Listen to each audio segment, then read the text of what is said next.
Hello, आप सभी का स्वागत है फिर से एक नए वीडियो में। तो आज का वीडियो बहुत ही महत्वपूर्ण है आप सभी के लिए।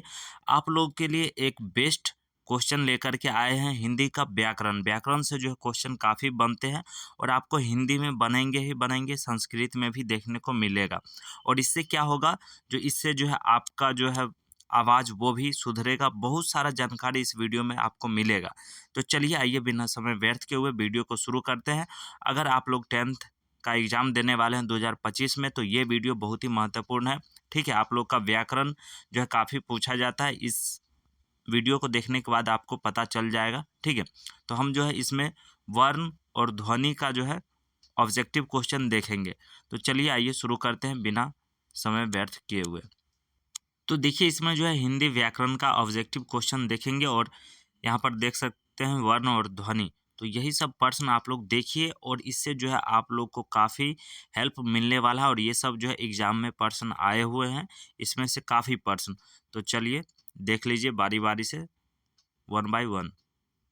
तो यहाँ पर आप सभी देख सकते हैं प्रथम प्रश्न क्या कह रहा है। तो उच्चारण में वायु परिक्षेपण की दृष्टि से व्यंजन के कितने भेद होते हैं। तो यहाँ पर जो है वायु प्रक्षेपण से जो है कितने भेद होते हैं ये पूछा गया। तो इसका क्या राइट आंसर हो जाएगा, 2, यानी कि डी ऑप्शन राइट आंसर हो जाएगा। उसके बाद चलिए नेक्स्ट, निम्नलिखित चिन्हों में से प्रश्नवाचक चिन्ह कौन है। तो देखिए, आप लोग लिखते होंगे हिंदी, तो इसमें जो है काफ़ी हेल्प मिलने वाला है इस वीडियो को देखने के बाद। ठीक है, और जानकारी भी मिल जाएगा अगर नहीं जानते होंगे कोई भी चिन्ह वगैरह। तो यहाँ पर क्या पूछा गया है, निम्नलिखित चिन्हों में से प्रश्नवाचक चिन्ह क्या है। तो आप लोग जानते होंगे प्रश्नवाचक चिन्ह ये होता है। ठीक है, तो यहाँ पर ए ऑप्शन राइट आंसर हो जाएगा। ठीक है, उसके बाद चलिए नेक्स्ट प्रश्न देख लेते हैं। यहाँ पर जो पूछा गया है, हिंदी में अनुनासिक वर्णों की संख्या कितनी है।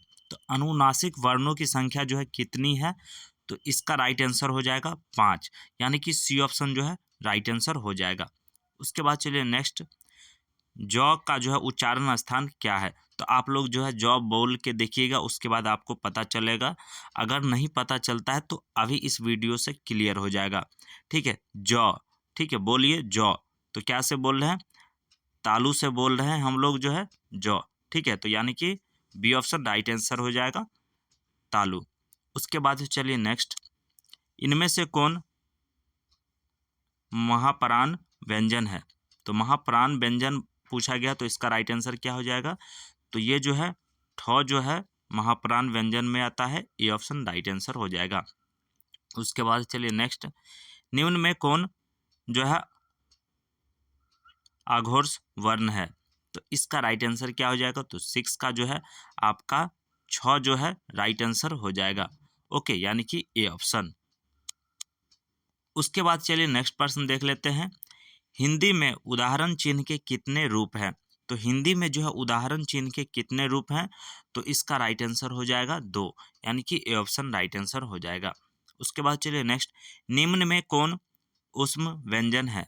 तो ऊष्म व्यंजन पूछा गया है, तो इसका भी रेट ये जो है राइट आंसर हो जाएगा 100। ठीक है, उसके बाद चलिए यहाँ पर देखिए, प का उच्चारण स्थान क्या है। तो प हम लोग क्या से बोल रहे हैं, प। तो आप लोग इसका जो है होठ राइट आंसर हो जाएगा। ठीक है, पोस्ट। ठीक है, उसके बाद चलिए नेक्स्ट पर्सन, और ये सब पर्सन आया हुआ है। ठीक है, आप लोग देख रहे होंगे। उसके बाद चलिए नेक्स्ट, व्यंजनों के नीचे जब एक तिरछी रेखा, यानी कि इस तरीके से जो दिया जाता है, लगाई जाए तो उसे जो है क्या कहते हैं। तो आप लोग देखते होंगे लगा हुआ है, और उसे क्या कहते हैं अगर आप लोग अभी तक नहीं जान रहे हैं तो इस वीडियो से क्लियर हो जाएगा। क्या कहते हैं देख लीजिए अभी और याद रखिएगा। ठीक है, तो इसका जो है हलंत होता है। ठीक है, हलंत जो है राइट आंसर हो जाएगा यहाँ पर डी ऑप्शन। उसके बाद चलिए नेक्स्ट, स्वरों के उच्चारण में लगने वाले समय के आधार पर स्वर व्यंजन के कितने भेद होते हैं। तो इसका राइट आंसर क्या हो जाएगा। तो 11 का जो है 3 जो है राइट आंसर हो जाएगा। ठीक है, यहाँ पर बी ऑप्शन। उसके बाद चलिए नेक्स्ट प्रश्न की ओर बढ़ते हैं। यहाँ पर पूछा गया है, चौ का उच्चारण स्थान क्या है। तो चौ आप लोग बोल के देखिएगा, समझ में आएगा। अगर नहीं समझ में आएगा तो क्लियर हो जाएगा अभी जस्ट। ठीक है, चौ तो क्या से बोल रहे हैं, तालू से हम लोग जो है बोल रहे हैं चौ। ठीक है, यानी कि सी ऑप्शन राइट आंसर हो जाएगा। उसके बाद नेक्स्ट, निम्नलिखित में से अतः व्यंजन कौन है। ठीक है, अंतस्थ व्यंजन जो है पूछा गया, ये भी पर्सन देखिए यहाँ पर आया हुआ है, तो इसका राइट आंसर क्या हो जाएगा, तो लॉ जो है राइट आंसर हो जाएगा, यानी कि डी ऑप्शन। ठीक है, उसके बाद चलिए नेक्स्ट पर्सन देख लेते हैं। एक मात्रिका स्वर निम्न में से कौन है, तो इसका राइट आंसर हो जाएगा आप हरस स्वर जो है राइट आंसर हो जाएगा। उसके बाद चलिए नेक्स्ट, मुक्ताक्षर की अंतिम ध्वनि क्या होती है, तो अंतिम ध्वनि पूछा गया है, तो यहाँ पर हो जाएगा स्वर। ठीक है, स्वर जो है राइट आंसर हो जाएगा बी ऑप्शन। उसके बाद चलिए नेक्स्ट, निम्नलिखित चिन्हों में जो है इक हरा उदाहरण चिन्ह कौन है, तो यहाँ पर जो है इक हरा उदाहरण चिन्ह कौन है, तो इसका राइट आंसर हो जाएगा आप सभी का, यहाँ पर देखिए ये जो कोमा होता है, ठीक है, तो ये जो है एक उदाहरण चिन्ह राइट आंसर हो जाएगा। उसके बाद चलिए नेक्स्ट, यहाँ पर पूछा गया लॉ कौन व्यंजन है, तो लॉ जो है कौन व्यंजन है ये बताना है, तो इसका राइट आंसर हो जाएगा सी जो है राइट आंसर हो जाएगा। ठीक है, अंतस्थ व्यंजन राइट आंसर हो जाएगा। किसकी अंतिम ध्वनि स्वर होती है, तो किसकी जो है अंतिम ध्वनि स्वर होती है, तो इसका राइट आंसर हो जाएगा आप सभी का मुक्ताक्षर की। ठीक है, उसके बाद चलिए नेक्स्ट, देखिए यहाँ पर क्वेश्चन घूम गया, यहाँ वही चीज़ पूछा गया मुक्ताक्षर की अंतिम ध्वनि क्या होती है, तो यहाँ पर जो है आपको राइट आंसर क्या बताए थे बी, और इसी क्वेश्चन को जो है उल्टा घुमा दिया गया है, किसकी अंतिम ध्वनि स्वर होती है, तो यहाँ पर मुक्ताक्षर की। ठीक है, तो इस तरीके से भी जो है क्वेश्चन सेट किए जाते हैं। उसके बाद चलिए नेक्स्ट पार्ट देख लेते हैं। अक्षतरह ज्ञ कौन सा व्यंजन है, ये पूछा गया है, तो इसका राइट आंसर हो जाएगा आप सबका संयुक्त व्यंजन सी ऑप्शन। वर्णों के उच्चारण समूह को क्या कहते हैं, वर्णों के उच्चारण समूह को हम लोग क्या कहते हैं, वर्णमाला कहते हैं, यानी कि ए ऑप्शन राइट आंसर हो जाएगा।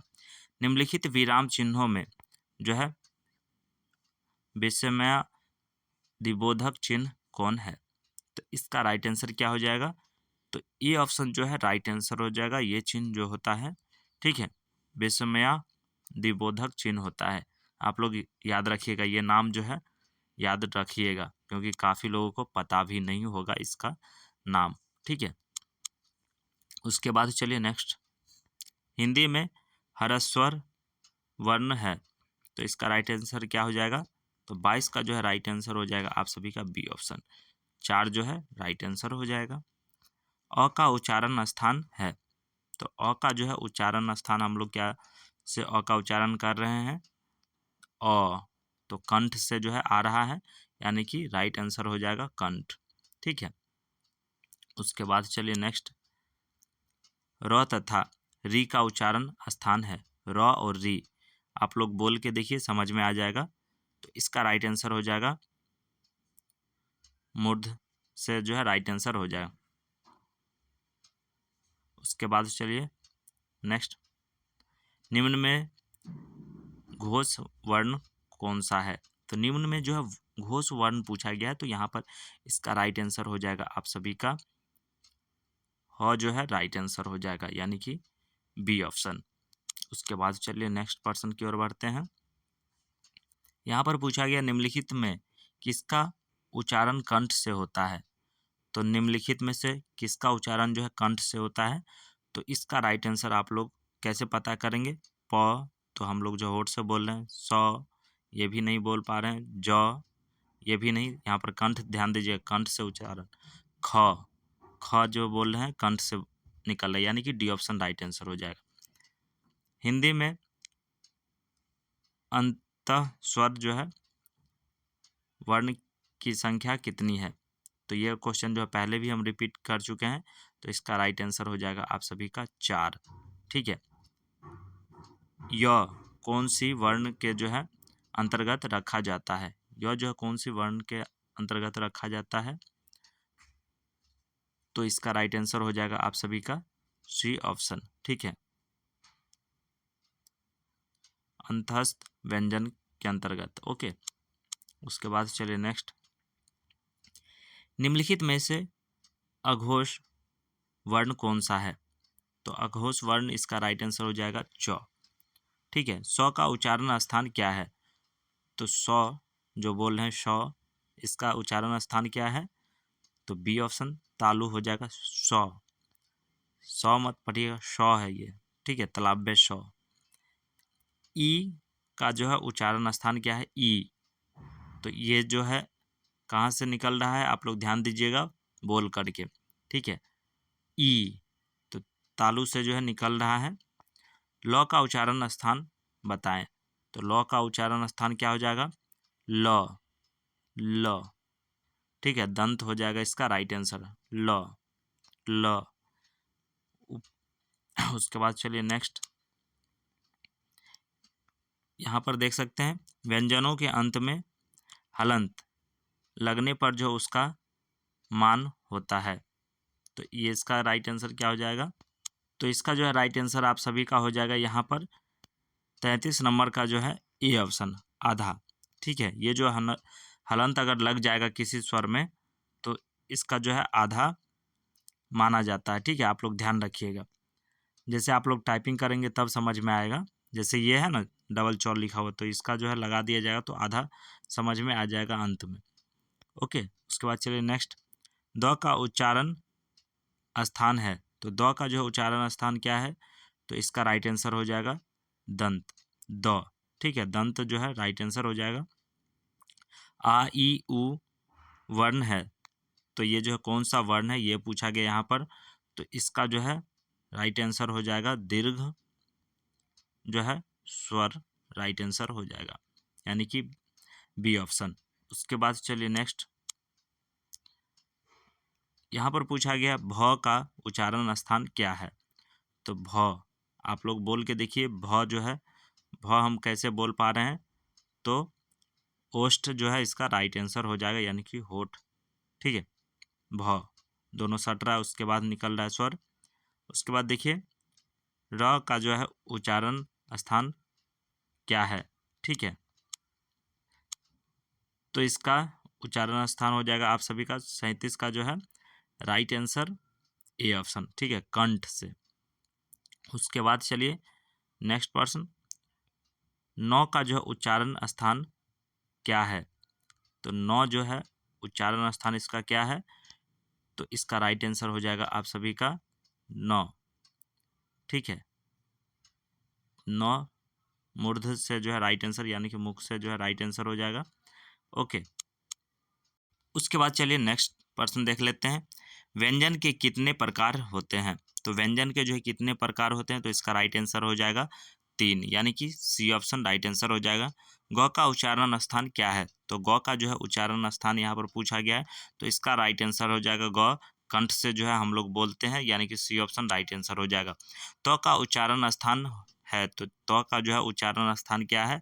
तो इसका राइट आंसर हो जाएगा आप सभी का दंत, त। ठीक है, उसके बाद चलिए नेक्स्ट, छ का उच्चारण स्थान क्या है? तो छ का जो है उच्चारण स्थान हो जाएगा आप सभी का तालु। ओके, उसके बाद चलिए नेक्स्ट प्रश्न देख लेते हैं, पूछा गया है यहाँ पर जो है ध का उच्चारण स्थान क्या है? तो ध का जो है उच्चारण स्थान हो जाएगा आप सभी का दंत। ओके, उसके बाद चलिए नेक्स्ट, यहाँ पर पूछा गया है एक ध्वनि जब दो व्यंजनों से संयुक्त हो जाए तब वह कहलाती है। तो वह जो है क्या कहलाती है? तो इसका राइट आंसर हो जाएगा संपृक्त ध्वनि जो है कहलाती है। उसके बाद चलिए नेक्स्ट, तो यहाँ पर देख सकते हैं पूछा गया फ का उच्चारण स्थान क्या है? तो फ का उच्चारण स्थान जो है क्या है? तो बी ऑप्शन जो है इसका राइट आंसर हो जाएगा ओष्ठ। ओके, ट का उच्चारण स्थान क्या है? तो ट का जो है उच्चारण स्थान हो जाएगा आपका बी ऑप्शन राइट आंसर हो जाएगा। ठीक है, उसके बाद चलिए नेक्स्ट, निम्नलिखित चिन्हों में कौन योजक चिन्ह है? तो यहाँ पर पूछा गया है योजक चिन्ह बताना है। तो योजक चिन्ह आप लोग जानते होंगे, इस तरीके से होता है। तो यहाँ पर देखिए योजक चिन्ह, सी ऑप्शन राइट आंसर हो जाएगा। ओके, तो आपने देखा इसमें जो है वर्ण और ध्वनि का उच्चारण, ठीक है। तो इसी तरीके से जो है आप लोग को चैप्टर वाइज हम कोशिश करेंगे जो करा देने का। संज्ञा जैसे हो गया, तो ये सब चीज़ जो है आप लोग अगर कर लेंगे, लिंग वगैरह हो गया, तो ये सब अगर चैप्टर वाइज करा देंगे तो उसी से क्वेश्चन आएंगे। तो आप लोग ध्यान दीजिएगा, क्वेश्चन को जो है समझने का प्रयास कीजिएगा। एक बार में नहीं समझ में आए दोबारा से पढ़िएगा, और इस तरीके के प्रश्न जो है 100% जो है पूछे ही पूछे जाएंगे। आप लोग ध्यान रखिएगा, अगर पढ़ लीजिएगा तो आपको फ़ायदा करेगा, और आपका जो है हिंदी भी बहुत कुछ सुधर जाएगा। अगर नहीं जानते होंगे कुछ कुछ चीज़ें में, तो वो चीज़ जो है जानकारी मिल जाएगा, ठीक है। तो इसलिए जो है इस वीडियो को तो लाइक कर दीजिएगा अच्छा लगा हो तो, ठीक है। और चैनल पे पहली बार होंगे तो हमसे जुड़ने के लिए सब्सक्राइब कर लीजिएगा, और कोशिश करेंगे आप लोग को जो है चैप्टर वाइज करा देने का। व्याकरण, जितना भी व्याकरण में जो है चैप्टर होता है वो चैप्टर वाइज जो है ऑब्जेक्टिव क्वेश्चन करा देंगे, जिससे कि कोई भी दिक्कत नहीं होगा आप लोग को एग्जाम में। तो चलिए फिर मिलेंगे हम नेक्स्ट वीडियो में। तो कोई गलती अगर हुआ है तो उसमें जो है सुधार करने के लिए आप लोग कमेंट कर सकते हैं, हम कोशिश करेंगे उसको सुधार करने का, ठीक है। तो फिर मिलेंगे हम नेक्स्ट वीडियो में, तब तक के लिए जय हिंद जय भारत।